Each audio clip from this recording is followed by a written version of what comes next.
Hello વિદ્યાર્થી મિત્રો, આપણે સમપ્રમાણ વિશેના દાખલા શીખશું. સમપ્રમાણ એટલે શું? દાખલા તરીકે આપણે જોઈએ તો 2 રૂપિયાની એક ચોકલેટ આવે. 2 રૂપિયાની એક ચોકલેટ એટલે કે એક ચોકલેટ લેવી હોય તો 2 રૂપિયા થાય. તો 8 રૂપિયાની કેટલી ચોકલેટ આવે? તો 8 રૂપિયાની 4 ચોકલેટ આવે. 100 રૂપિયાની કેટલી આવે? 50. એટલે કે જેટલા રૂપિયા હોય એની અડધી ચોકલેટ આવે. જેમ આપણે રૂપિયા વધારતા જઈએ, 2 માંથી 8 થયા, 8 માંથી 100 થયા અને 100 માંથી 1000. તો એમાં ચોકલેટ પણ 1 માંથી 4, 4 માંથી 50 અને 50 માંથી 500. એટલે કે જેમ જેમ રૂપિયા વધે છે તેમ તેમ ચોકલેટ પણ વધતી જાય છે. તો એક રાશિ વધે અને સાથે સાથે બીજી રાશિમાં પણ વધારો જોવા મળે. તો જો એક રાશિની વધવાની સાથે સાથે બીજી રાશિ પણ તે જ પ્રમાણમાં વધે તો તેને સમપ્રમાણ કહેશું. એટલે કે 2 રૂપિયાની એક ચોકલેટ, 8ની 4, 100ની 50, તો 1000ની કેટલી? 1000ની અડધા કેટલા થાય? 500. જો હવે એક ચોકલેટના 2 રૂપિયા, 4 ચોકલેટના 8 રૂપિયા, 50 ચોકલેટના 100 રૂપિયા અને 500 ચોકલેટના કેટલા રૂપિયા થાય? 1000. હવે જો આ બધીનો આપણે ભાગાકાર કરીએ.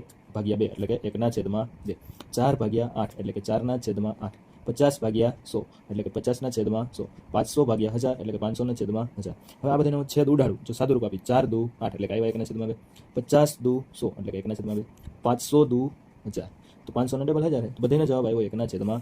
હવે ઉલટું કરી 2/1, 8/4, 100/50, 1000/50.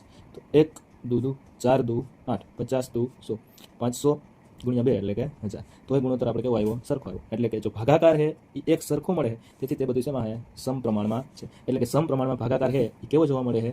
અચળ જોવા મળે. એટલે કે એક રાશિ x અને બીજી રાશિ y, એ બેનો જે ભાગાકાર છે એ કોઈ એક સંખ્યા k એટલે કે અચળ હશે. k છે એ કેમાંથી હશે? r માંથી હશે. હવે આ તમામ જે દાખલા છે સમપ્રમાણના, એ તમામ દાખલા ચોકડી ગુણાકારની રીતથી ગણી શકાય છે.